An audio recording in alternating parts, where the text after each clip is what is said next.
This standing ovation is for a special guest who's grateful she's still standing. I'm doing okay, but it doesn't mean I don't struggle.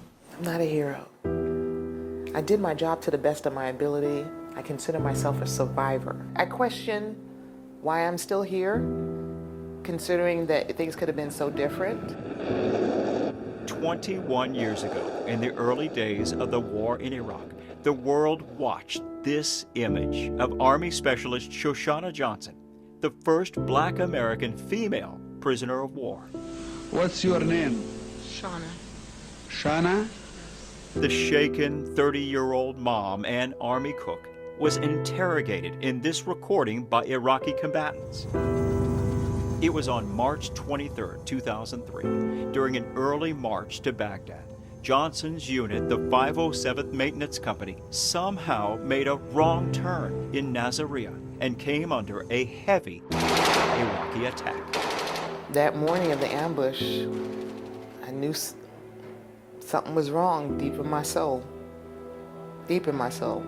Johnson points to unreliable radios and lack of proper checkpoint communications as some of the main logistic failures that day. As time has gone on, I've let go of a lot of that, but I also know that there were mistakes made. Broadcast on Iraqi television tonight, the first pictures of dead American soldiers. Mistakes.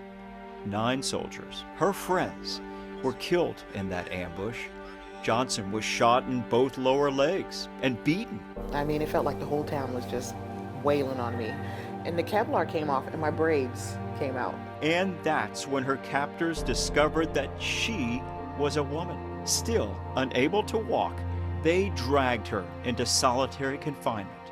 Alone, she was haunted by uncertainty and fear. As a female, I think of rape. I've already been beaten, slapped when I, objected to being groped. So it was very scary, very scary. Days later, massive U.S. forces advanced on Baghdad, and Saddam Hussein went into hiding. In her book, I'm Still Standing, a plan was in the works to exchange Saddam Hussein's freedom for the release of Johnson and her fellow POWs. But that never happened. It didn't have to. Something better did.